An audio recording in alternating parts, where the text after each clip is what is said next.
इनके अंदर जब इंटरमोलिकुलर फोर्स की स्ट्रेंथ ज्यादा होती जाती है तो प्लीज बताइए इनका मेल्टिंग बॉइलिंग पॉइंट क्या रहेगा, ज्यादा तो रहेगा। एक मेल्टिंग बॉइलिंग पॉइंट ज्यादा होता जाता है तो उनकी स्टेट क्या होती जाती है, ऊपर वाले होते हैं गैस, नीचे वाला होता होगा लिक्विड, सबसे नीचे क्या होता होगा solid. So you know what, mr नीचे जाते हुए इंक्रीज कर रहा है तो क्या होगा, इनका मेल्टिंग बॉइलिंग पॉइंट भी नीचे इंक्रीज करेगा और इनकी जो स्टेट है वो भी इंक्रीज करेगी और इंक्रीज क्या करेगी, चेंज होगी। मुझे प्लीज बताइए, बल्कि सिर्फ स्टेट नहीं इनका कलर भी चेंज होता है।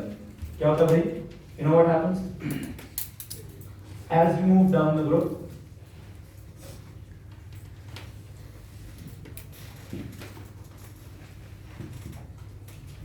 नंबर 1,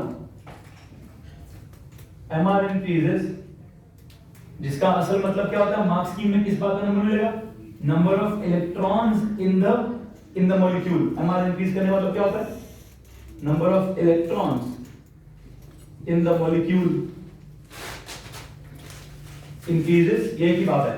या तो लिखते हैं mr इंक्रीज कर रहा है या फिर क्या लिखते हैं कि sir number of electrons in the molecule increase कर रहे हैं। इसकी इंक्रीज करने से क्या होता है, स्ट्रेंथ ऑफ TDID या फिर van der Waals force increases. जब वो स्ट्रेंथ इंक्रीज करती है तो उससे क्या होता है, उससे मेल्टिंग पॉइंट या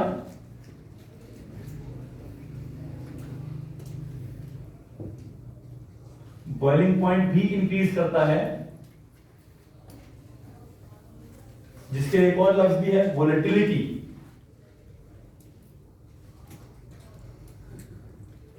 वोलेटिलिटी भी इंक्रीज करती है, जिसके लिए एक और लफ्ज भी है स्टेट। स्टेट इंक्रीज तो नहीं करती, स्टेट चेंज होती है, स्टेट चेंजेस या स्टेट इंक्रीजेस, स्टेट जी। वोलेटिलिटी डिक्रीज नहीं होगी, क्या मतलब, वोलेटिलिटी डिक्रीज नहीं होगी, sorry what is volatility, ability to evaporate. जब नीचे जाते हैं वो थिक होता जाएगा या वो सॉलिड होता जाएगा तो उसकी एबिलिटी टू इवेपोरेट कम हो जाएगी, सॉलिड उल्टा हो गया। मेल्टिंग पॉइंट पूरा इंक्रीज हो रहा है, वोलेटिलिटी क्या हो रही है भाई, डिक्रीज हो रही है। ओके, काम कीजिए, वोलेटिलिटी को डायरेक्टली करिए और यहां लफ्ज लिखिए please. What is mean by volatility, ability to evaporate, ability to evaporate. हाँ बस लिखवा दिया मैंने, ability to evaporate, ability to evaporate. नीचे बच जाएंगे तो गैस से लिक्विड, लिक्विड से सॉलिड हो जाएगा। एबिलिटी टू इवेपोरेट क्या हो जाएगी, एबिलिटी टू इवेपोरेट कम हो जाएगी, एबिलिटी टू इवेपोरेट कम हो जाएगी भाई। Melting point, boiling point increase हो रहा है, एबिलिटी टू इवेपोरेट कम हो रही है, स्टेट उसकी चेंज हो रही है, मतलब स्टेट भी कोई इंक्रीज ही हो रही है, लाइक गैस से लिक्विड से सॉलिड की तरफ जा रहे हैं। ठीक है, एक और चीज भी है, कलर क्या हो रहा है,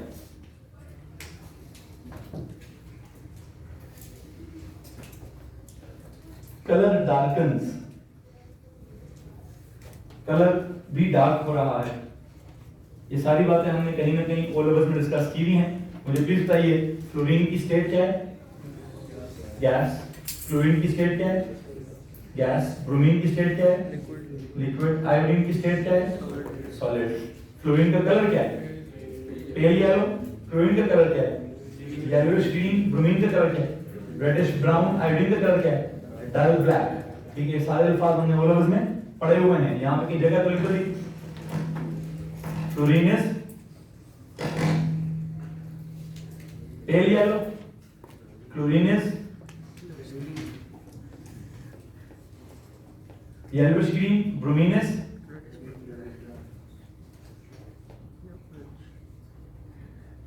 reddish brown, iodine is dull black. Pale yellow gas, yellowish green gas, reddish brown liquid, dull black solid, dull black solid. यहाँ पे किसी को परेशानी है तो ये एक तरह से हम क्या डिस्कस कर रहे हैं, यहाँ पे एक तरह से इनकी क्या चीजें डिस्कस हो रही है बेटा, इनकी फिजिकल प्रॉपर्टीज डिस्कस हो रही हैं, इनकी फिजिकल प्रॉपर्टीज डिस्कस हो रही हैं। यहां से आगे फिजिकल प्रॉपर्टीज तो हो गई कि सर इनकी स्टेट गैस है, ऊपर वाले दो गैस हैं, दरमियान में एक लिक्विड है, नीचे वाले दो क्या है। अच्छा वैसे एस्टेटिन क्या होगा, अगर मैं वैसे एस्टेटिन की बात करूं तो what it should be, gas gas liquid render solid, colour क्या होना चाहिए उसका, it should be jet black. Melting boiling point इसका उनसे भी ज्यादा होना चाहिए, मेल्टिंग बॉइलिंग पॉइंट इसका उनसे भी ज्यादा होना चाहिए, ठीक है। खैर आई बिलीव आपको पेपर में अगर आपसे सवाल पूछा जाए कि ऊपर से नीचे आते हुए what happens to the state, या स्टेट गैस से लिक्विड और लिक्विड से सॉलिड क्यों होती है, तो उसका जवाब आप क्या देंगे, सर असल में mr ज्यादा होता है, number of electrons in the molecule ज्यादा होते हैं, जिसकी वजह से क्या ज्यादा होता है, स्ट्रेंथ ऑफ TdId फोर्स ज्यादा होती है, जिसकी वजह से मेल्टिंग बॉइलिंग पॉइंट ज्यादा हो जाता है। या यहाँ पे आप दो जुमले और भी फिट कर सकते हैं, स्ट्रेंथ ज्यादा होती है तो energy required to break these forces ज्यादा होती है, फिर sir temperature at which melting boiling point takes place वो ज्यादा हो जाता है। इनको करते करते मार्क्स पे डिपेंड करता है, जितने ज्यादा मार्क्स होंगे उतनी ज्यादा हम उसको एक्सप्लेनेशन देने की कोशिश करेंगे। यहां तक किसी को मसला है तो हाथ खड़ा करेंगे प्लीज। एनीवन? नो? ओके, आगे चलते हैं। एक और चीज भी है, ये डिसॉल्व होना भी तो एक फिजिकल प्रॉपर्टी है। पानी में डिसॉल्व होना भी कैसी प्रॉपर्टी है, ठीक है, वो भी फिजिकल प्रॉपर्टी है। उसमें से मैं कोई केमिकल प्रॉपर्टी निकालने की कोशिश करता हूं। You know what, since they are non polar molecules so they are not readily soluble in water. पानी में कोई खास अच्छे तरीके से डिसॉल्व, हाँ ये हो सकता है कि पानी में थोड़ा सा रिएक्ट कर जाएं। एक काम करेंगे, गैस नोट लिखेंगे, since they are non polar, इस जुमले में से केमिकल प्रॉपर्टीज निकालने की कोशिश कर रहा हूं। क्या लिखेंगे, since they are non polar molecules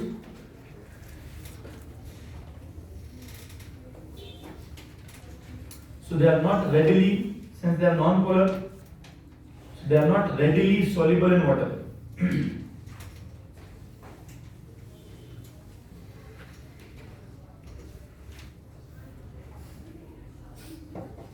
So they are not readily soluble in water.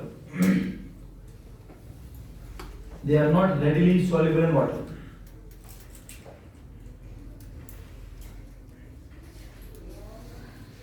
They are not readily soluble in water. They are only soluble to a very, they are soluble, but लिखें, they are soluble to a very little extent. They are soluble to a very little extent. They are soluble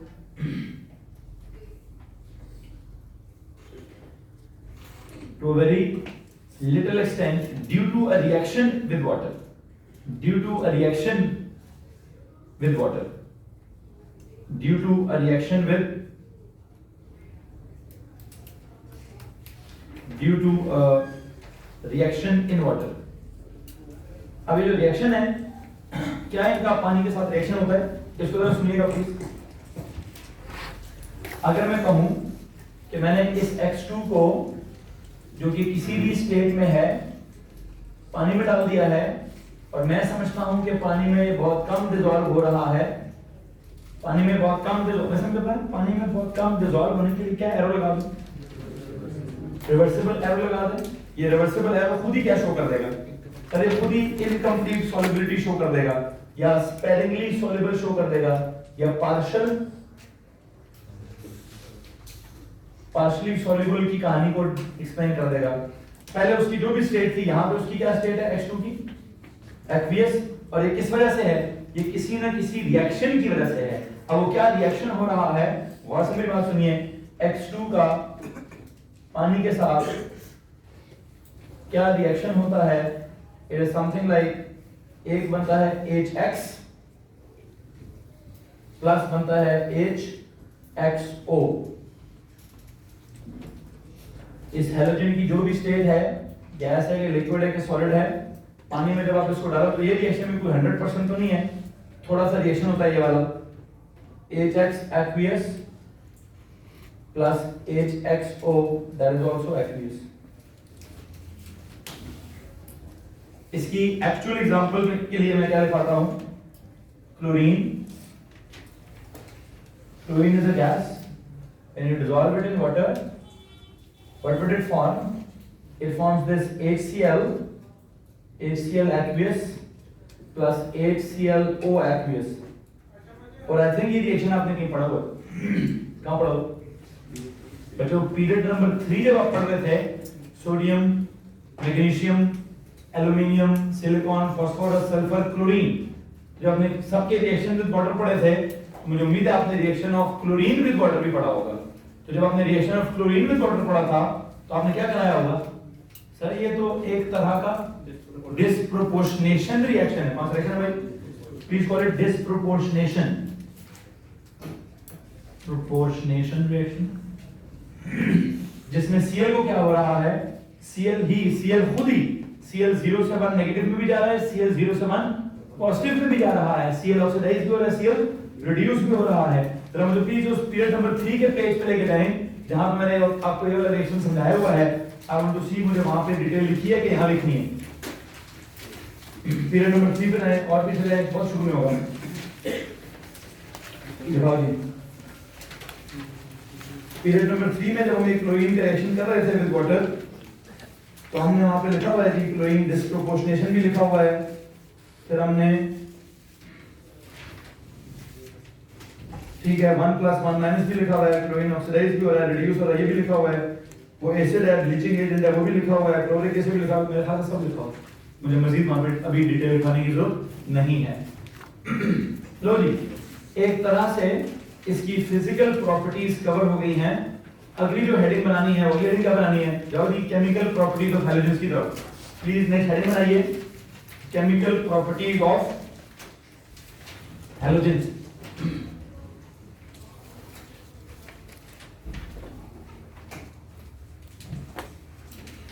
Chemical properties of halogens.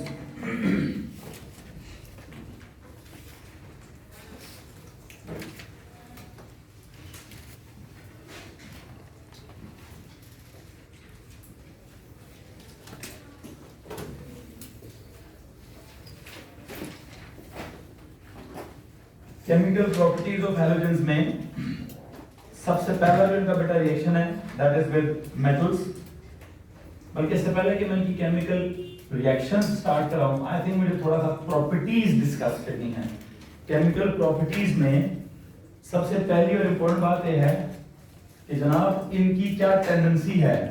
इनकी यहाँ पे आपको valency लिखी हुई है, their valency is to gain और share one electron. ठीक है, इस बात को अगर मैं कहूं सबसे पहली इनकी केमिकल प्रॉपर्टी है, रिएक्शन नहीं, केमिकल प्रॉपर्टी है। तो केमिकल प्रॉपर्टी में सबसे पहली प्रॉपर्टी क्या है? मैं इधर से दोबारा बात स्टार्ट करता हूं। केमिकल प्रॉपर्टीज में सबसे पहली चीज डिस्कस करते हैं, valency. What is their valency? Their valency is to gain one electron. Their valency is to gain one electron. मिसाल के तौर पर कैसे? एंड टू फॉर्म क्या? Oxygen state 1 negative. अगर मैं को देयर इज दिस हैलोजन का मॉलिक्यूल जो क्या करता है, जो एक इलेक्ट्रॉन गेन करता है और x 1 नेगेटिव बनाने की कोशिश करता है। इसको बैलेंस करने के लिए यहां मैं हाफ लिख देता हूं। हाफ हैलोजन का मॉलिक्यूल एक इलेक्ट्रॉन गेन करके 1 हैलाइड आयन बनाता है। मुझे अगर बात बताएंगे प्लीज, इस प्रोसेस को क्या बोलेंगे हम? ये ऑक्सीडेशन हो रही है कि रिडक्शन हो रही है? हाँ जी, रिडक्शन हो रही है।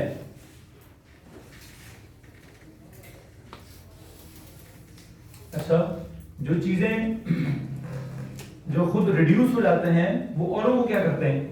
जो खुद रिड्यूस हो जाते हैं वो औरों को ऑक्सीडाइज करते हैं। इसका मतलब ये हुआ halogens tend to reduce themselves, hence oxidise others, hence oxidise. तो काम करेंगे, वैलेंसी तो लिख दी, ऑक्सीजन स्टेट भी लिख दी, उसके साथ मैंने आपको एक रिएक्शन भी लिखवा दिया। यहां पे मैं क्या लिखवाना चाहता हूं? यहां लिखवाना चाहता हूं हैलोजेंस tend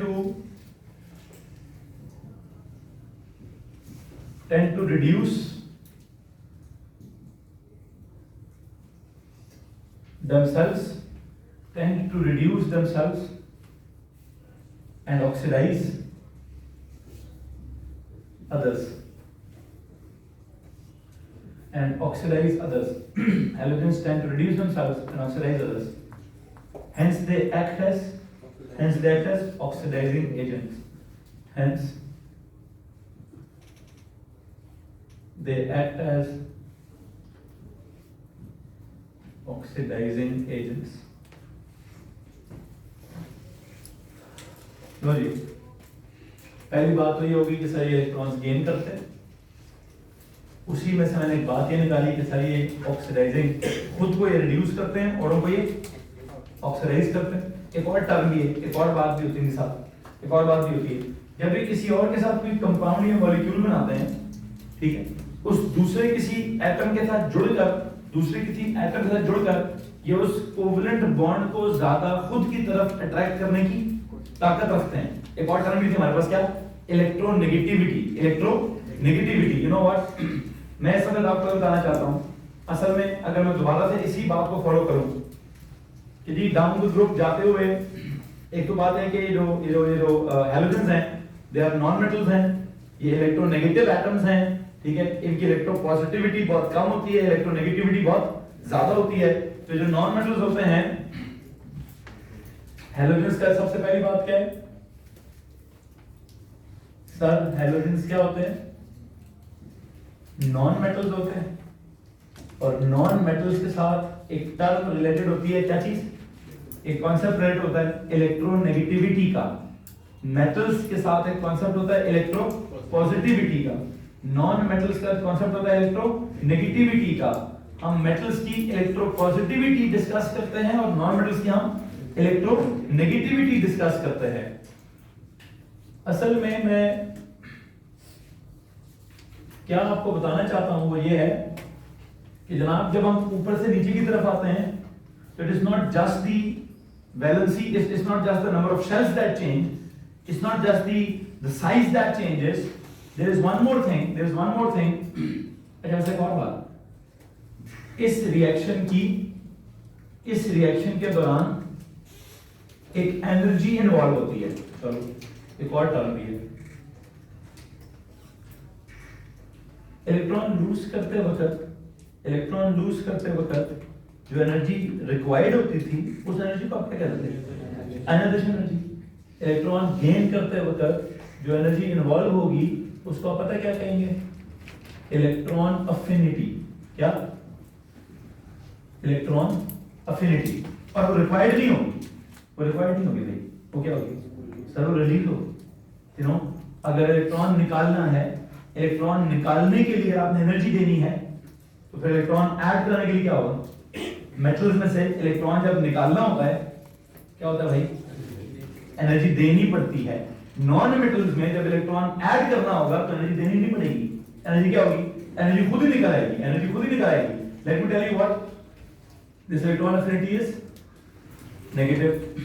मैंने बहुत सारी टर्म्स है जो डिस्कस करनी है। एक टर्म है जी electron affinity,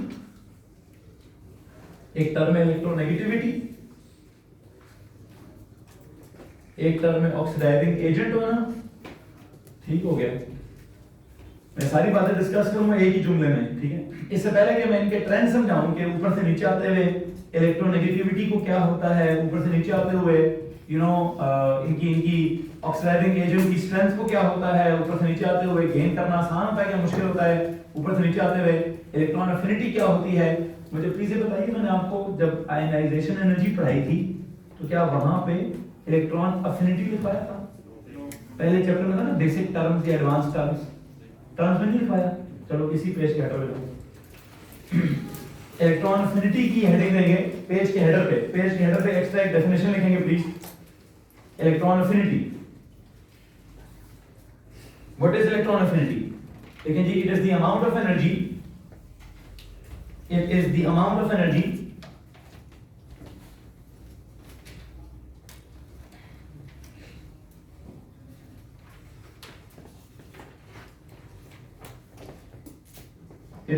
energy that is released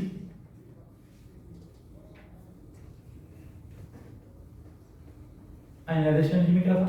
amount of energy that is required to remove कितने? 1 mole of electrons। यहां क्या लिखो? amount of energy that is released when 1 mole of electrons are added, when 1 mole of electrons are added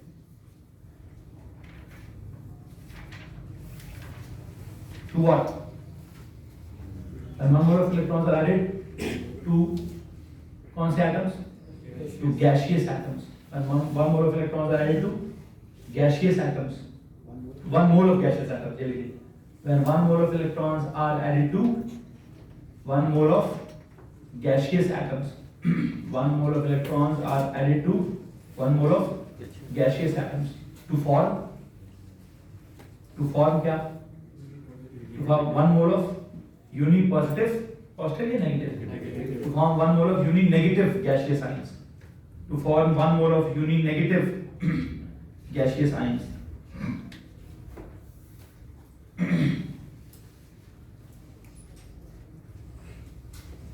अच्छा जी, लो भाई, मैं ये कह रहा हूं कि बहुत सारी बातें हैं जो हैलोजेंस के साथ रिलेटेड है। कौन कौन सी? सर एक तो उनकी वैलेंसी है गेन करने की। जब उनकी वैलेंसी इलेक्ट्रॉन को गेन करने की है तो वो खुद को क्या कर रहे होते हैं? हैलोजेंस खुद को क्या कर रहे होते हैं भाई? सर वो खुद को रिड्यूस कर रहे होते हैं, तो उनको क्या कहा जाए? उनको ऑक्सीडाइजिंग एजेंट्स कहा जाए। ठीक है सर, चूंकि इलेक्ट्रॉन्स गेन कर रहे होते हैं तो नॉन मेटल्स होते हैं, तो उनके साथ एक इलेक्ट्रोनेगेटिविटी की टर्म भी होती है।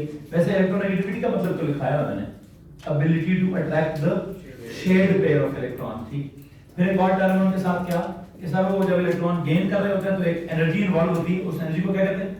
Electron affinity. सवाल मेरा ये, जैसे आपने कहा कि ऊपर से नीचे आते हुए क्या होता है? ऊपर से नीचे आते हुए एमआर ज्यादा होता है, स्ट्रेंथ ज्यादा होती है, मेल्टिंग पॉइंट ज्यादा होता है। आप ये बताइए ऊपर से नीचे आते वक्त इलेक्ट्रोनेगेटिविटी को क्या होता है, इलेक्ट्रॉन एफिनिटी को क्या होता है, रिएक्टिविटी को क्या होता है, इनके ऑक्सीडाइजिंग एजेंट होने की स्ट्रेंथ को क्या होता है? प्लीज सवाल लिखेंगे, what happens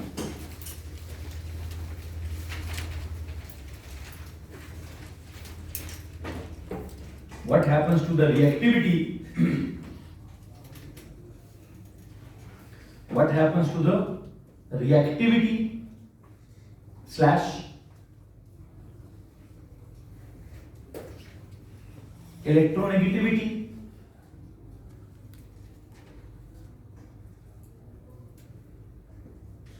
slash electron affinity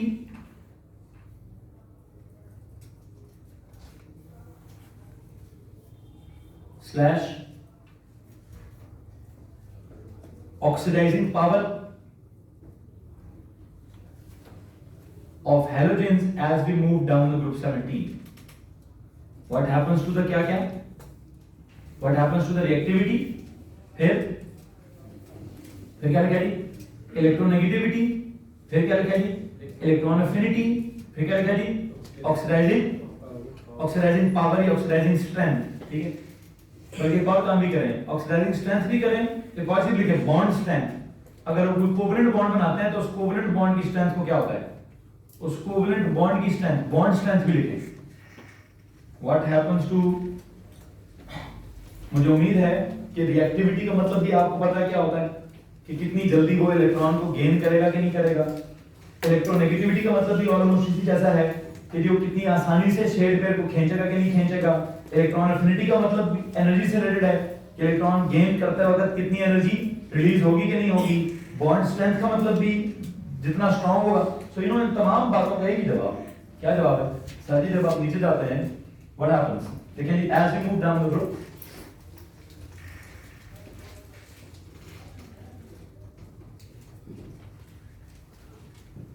number 1,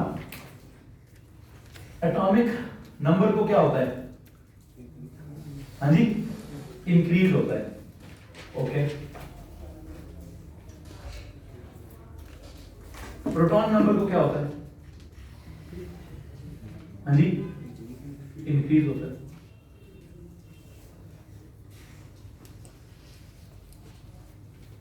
nuclear charge को क्या होता है? एटॉमिक नंबर बढ़ रहा है, प्रोटॉन नंबर बढ़ रहा है, न्यूक्लियर चार्ज बढ़ रहा है। ये तीन मुख्तलिफ नहीं, ये एक ही बात है। ठीक हो गया। फिर नंबर ऑफ शेल्स क्या हो रहे हैं? बढ़ रहे हैं। शील्डिंग इफेक्ट क्या हो रहा है? बढ़ रहा है। एटॉमिक साइज क्या हो रहा है? बढ़ रहा है। ये तीन बातें हैं कि एक ही बात है? सर ये भी तीन नहीं, एक ही बात है। शेल ज्यादा हो जाए, शील्डिंग इफेक्ट ज्यादा हो जाए या साइज बड़ा हो जाए, एक ही बात है। अच्छा,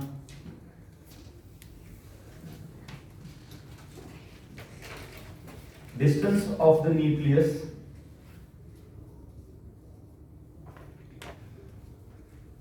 from valence shell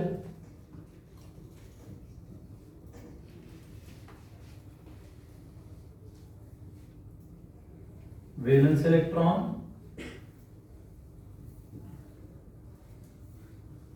या incoming electron, distance of the nucleus from the valence shell या from the valence electron या from the incoming electron, ये फासला क्या हो रहा है? ये फासला ज्यादा हो रहा है। इस फासले के ज्यादा होने से फोर्स ऑफ अट्रैक्शन, इसके ज्यादा होने से force of attraction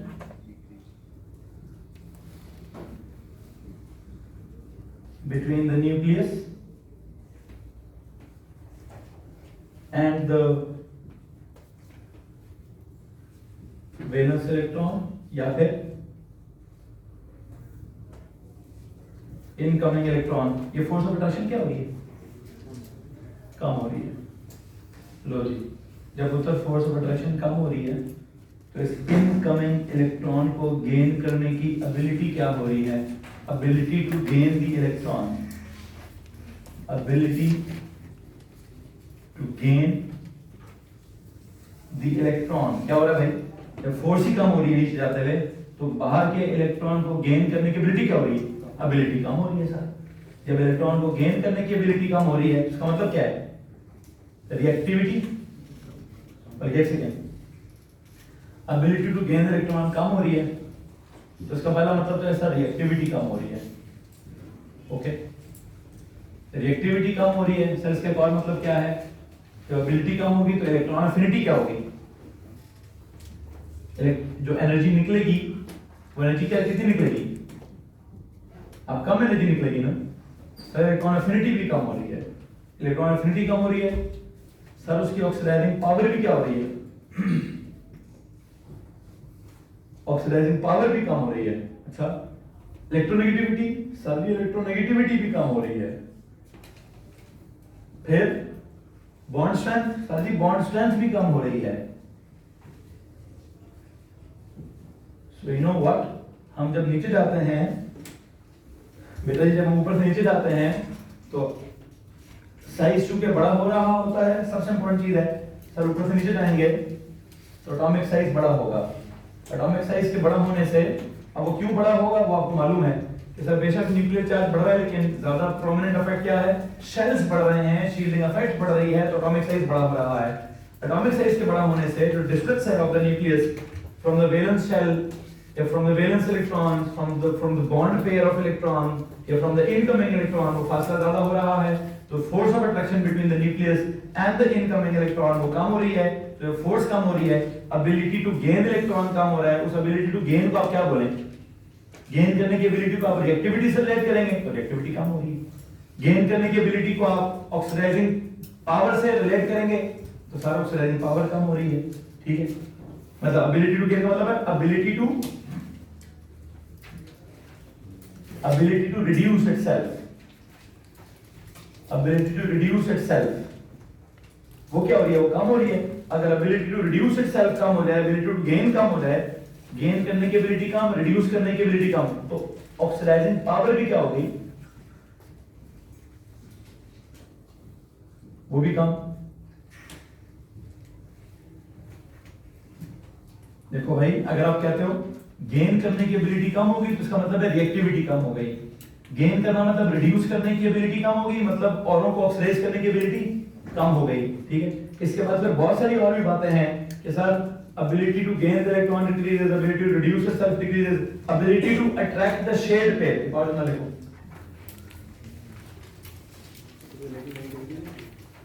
ability to attract the, अगर आप अलग अलग लिखना चाहते हो तो आपकी मर्जी है, ability to attract the shared pair decreases। इसका मतलब क्या होगा, electronegativity decreases। गेन करने की बात करोगे तो गेन करने की एबिलिटी कम, रिएक्टिविटी कम। रिड्यूस करने की बात करोगे, रिड्यूस करने की एबिलिटी कम तो ऑक्सीडाइजिंग पावर कम।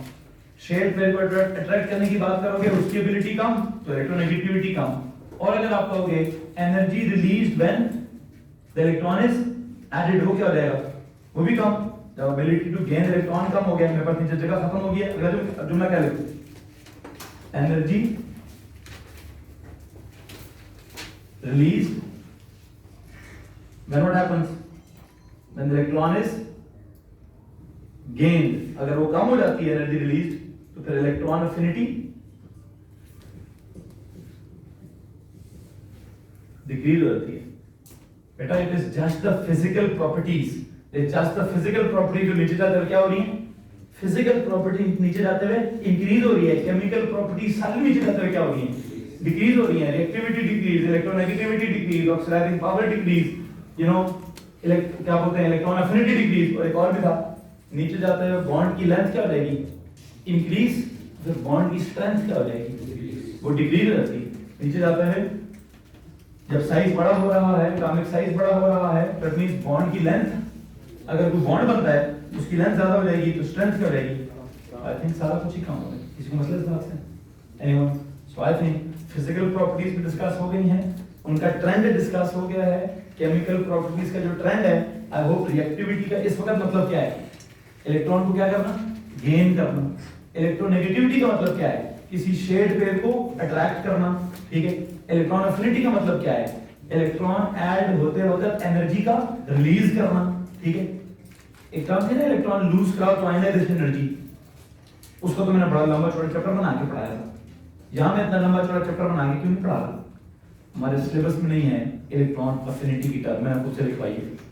A2 में एक टर्म है इलेक्ट्रॉन अफिनिटी, वहां वो पूरा जिस तरह आयनाइजेशन एनर्जी का पूरा एक ग्राफ है, पूरा एक सीक्वेंस है, पूरा एक सीन है, वहां A2 में इलेक्ट्रॉन अफिनिटी को देख लेंगे। यहाँ इलेक्ट्रॉन अफिनिटी की जस्ट एक टर्म थी, मैंने कहा चलो जी इलेक्ट्रोनेगेटिविटी हो रही है, ऑक्सीडाइजिंग पावर हो रही है, रिएक्टिविटी हो रही है, तो क्यों ना एक आधा साथ इलेक्ट्रॉन अफिनिटी भी खींचते हैं, ठीक है। तो जितनी भी उसकी प्रॉपर्टीज हैं related to gain the electron, वो क्या है, वो नीचे जाते हुए कम होती हैं। आई थिंक इसमें किसी को परेशानी नहीं होगी, अगर है तो प्लीज हाथ खड़ा कर दीजिए। Anyone, so that's it. यहाँ से आगे हम क्या करेंगे, मैंने आपको